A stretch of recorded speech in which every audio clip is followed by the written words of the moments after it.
দশম রোজায় 10 জনের জন্য ইফতার রেডি করলাম। নিজেদের ইফতার অন্যদের সাথে শেয়ার করার মজাই আলাদা, অন্যরকম শান্তি কাজ করে। আসসালামু আলাইকুম মাই ইউটিউব ফ্যামিলি, কেমন আছেন সবাই? আশা রাখছি ভালো। আমরাও আল্লাহর অশেষ রহমতে ভালো আছি।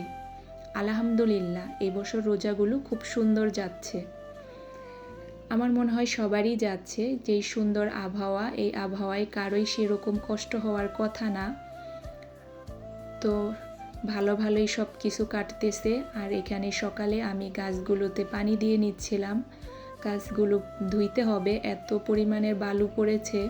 যেহেতু পাশে ওরা কাজ করতেছে, তার কারণে দেখতেই পারতেছেন কি পরিমাণে ধুলোর আস্তরণ পড়ে গেছে।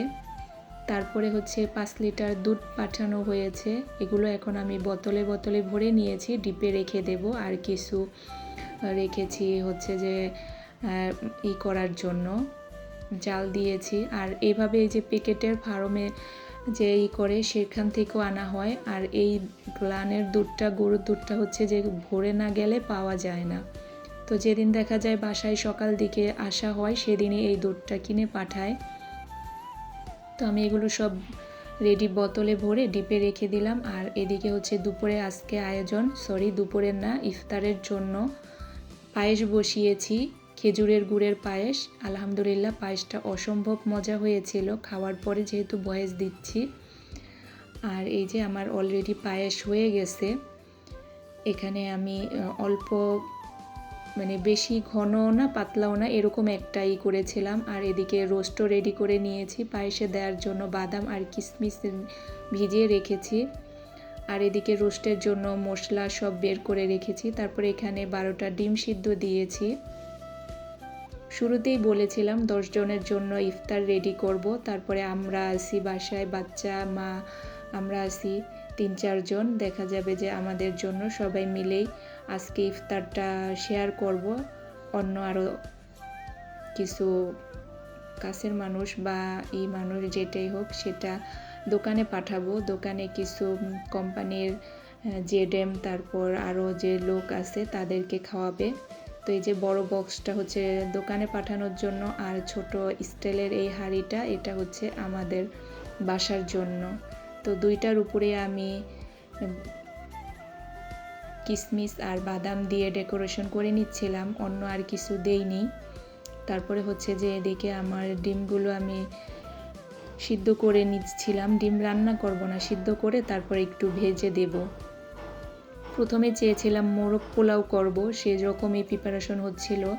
তারপরে আবার হাজব্যান্ড বলল যে মিলানোর দরকার নেই, আলাদা আলাদাই রাখো। তারপরে আর রোস্ট আর পোলার সাথেই করে নিয়ে আলাদা করেই রেখেছিলাম। তো এই তো আমি নতুন প্যান বসিয়ে দিয়েছি। এখন আমি রোস্টগুলো ভেজে নেব।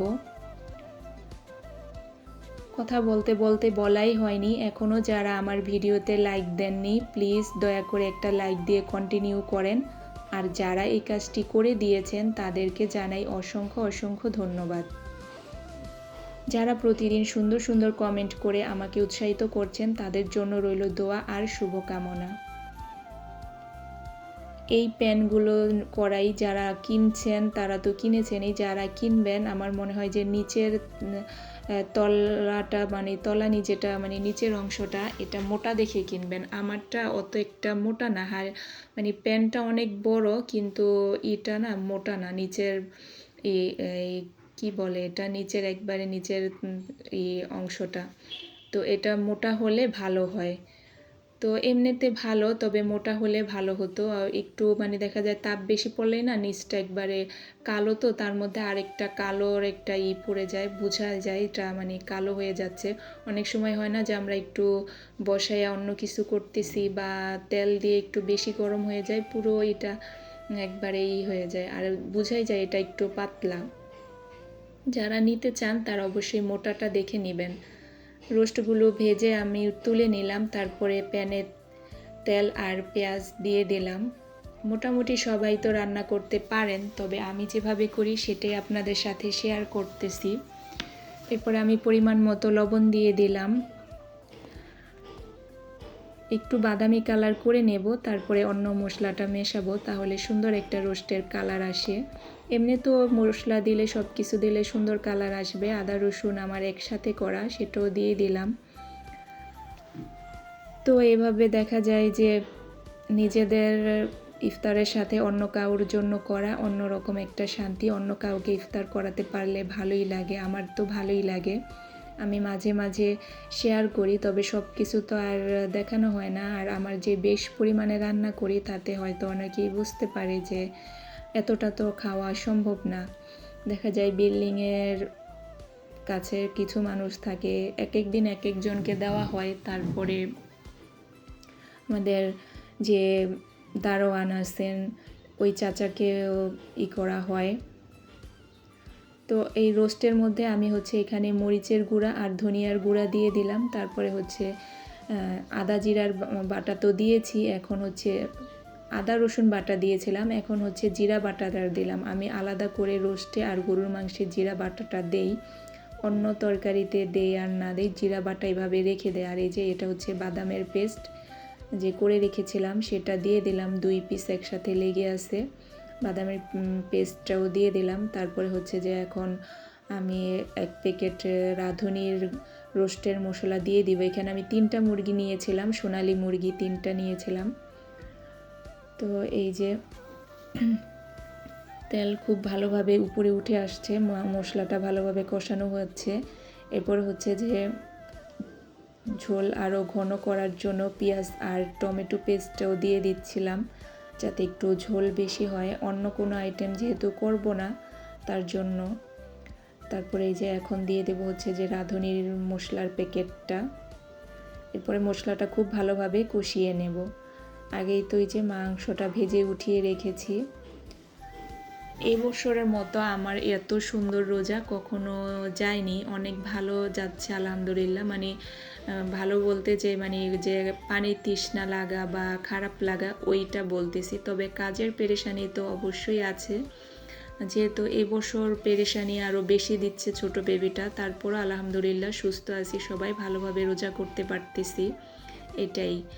এটাই তো অনেক বড় নিয়ামত, সুস্থ থাকা, ভালো থাকা। এরপর হচ্ছে যে আমি রোস্টের মিষ্টি দই, টক দই দুইটা একসাথে মিক্সড করে দিচ্ছি। মিষ্টি দইটা দিলে না রোস্টের স্বাদ অনেক বেশি ভালো আসে। যারা যারা দেন তারা তো জানেনই, আর যারা দেন না তারা দিয়ে দেখতে পারেন। এখানে আমি অর্ধেক মিষ্টি দই আর অর্ধেক টক দই দিয়েছি, দুইটা মিক্সড করে দিয়েছি। কে কিভাবে দেন, কোন দই ব্যবহার করেন চাইলে কমেন্টে জানাতে পারেন। তো আমি তো দেখা যায় মিষ্টি দই না থাকলে শুধু টক দই দিয়েও করি, আবার দেখা যায় ইনস্ট্যান্ট যে দুধ দিয়ে লেবু দিয়ে একটা বানিয়ে নেয় সেভাবেও করি। যদি টক দই মিষ্টি দই কোনোটা না থাকে সেভাবেও করে নেই, ওইটাও ভালো লাগে। তবে মিষ্টি দই দেওয়া করলে অনেক বেশি পারফেক্ট স্বাদ আসে। তো এখন হচ্ছে আমি ঢাকনা দিয়ে কিছুক্ষণ ঢেকে কষিয়ে নেব, তারপরে হচ্ছে গরম পানি দিব। কিছু কাঁচামরিচ আস্ত দিয়ে দিলাম, চিড়ে দিব না, চিড়ে দিলে আবার ঝাল বের হয়ে যাবে, তার জন্য আস্তই দিয়েছি, একটা যাতে ফ্লেভার অ্যাড হয় সেটার জন্য, ঝাল হওয়ার জন্য না।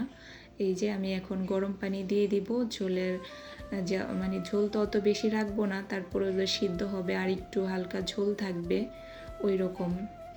এরপর হচ্ছে এখন আমি টালা জিরার গুঁড়ো দিয়ে দিলাম। এটা আমি সব সময় বেশ পরিমাণে করে রাখি, কারণ সব সময় তো সাথে সাথে করা হয় না, এটা সব আপুরাই করে। তো আমিও দেখা যায় ওইভাবে অনেকটা রোজার আগে করে নিয়েছিলাম। আর আমার যেহেতু এই ধরনের খাবারগুলো বেশি রান্না করা হচ্ছে, তো অনেক মশলাই আমার শেষ হয়ে যাচ্ছে, আবার দেখা যাবে রোজার লাস্টের দিকে করে নিতে হবে। এমনিতেও তো আমাদের দেখা যায় দোকানে 5 জন 6 জনকে দিতে হয়, আর আজকে দেবো আলহামদুলিল্লাহ 10 জনকে। এই তো আমার রোস্ট রান্না কমপ্লিট। এখন আমি হচ্ছে যে এইটা হটপটে ভরে রাখবো যাতে গরম থাকে। আমি তো দেখা যায় অনেক আগেই রেডি করে রাখি, হটপটে না রাখলে এই খাবারগুলো ঠান্ডা হয়ে গেলে ভালো লাগবে না। আর ফলগুলো পানিতে আগেই ভিজিয়ে রেখেছি, এটা আমি প্রতিদিনেরটা প্রতিদিনেই ভিজাই, আগে ভিজায় রাখি না। আর ধনিয়া পাতা এখনকার ধনিয়া পাতাগুলো না অনেক বেশি শক্ত, শুধু পাতাগুলোই নিয়েছি, ডাঁটগুলো আর নেইনি। তো এই যে ফাইনাল লুক, আলহামদুলিল্লাহ খুব ভালো হয়েছিল খেতে। তারপরে হচ্ছে যে এদিকে আমি লাউ দিয়ে একটা তরকারি রান্না করেছিলাম আমাদের জন্য, আর এই যে ডিম ভেজে রেখেছি। এটা শুধু এভাবেই ওই যে মোরগ পোলাও করার ইচ্ছে ছিল, সেজন্য ওইভাবেই করেছিলাম। তারপরে যে দোকানের পায়েসটা এদিকে মানে সব কাছাকাছি রেখেছি, না হলে দেখা যায় কি 2-1টা বক্স দিতে ভুলে যাই, সেটার জন্য আবার করতে হয়। এরপরে পোলাওটা আমি অফ ক্যামেরায় বসিয়েছিলাম, সেটা আর আপনাদের সাথে শেয়ার করিনি, কারণ রোস্টের পুরো ভিডিওটা শেয়ার করেছি, এমনিতেই মোটামুটি বড় হয়ে গেছে, তাই আর পোলাও তো অনেকবারই শেয়ার করেছি, তার জন্য আর করিনি। আলহামদুলিল্লাহ পোলাওটা অনেক সুন্দর ঝরঝরা হয়েছিল, সবাই আমার পায়েস আর পোলাওটা খুবই পছন্দ করেছে। আর গাজর দিয়েছি একেবারে গ্রেটারের চিকন যেই ওইটা দিয়ে চিকন করে দিয়েছি, কিছু মটরশুঁটিও দিয়েছি। এখন হচ্ছে ঘি দিয়ে দমে রেখে দেব। তো এভাবে দেখতে দেখতে আলহামদুলিল্লাহ রোজাগুলো, রহমতের 10 রোজা তো শেষ হয়ে গেল।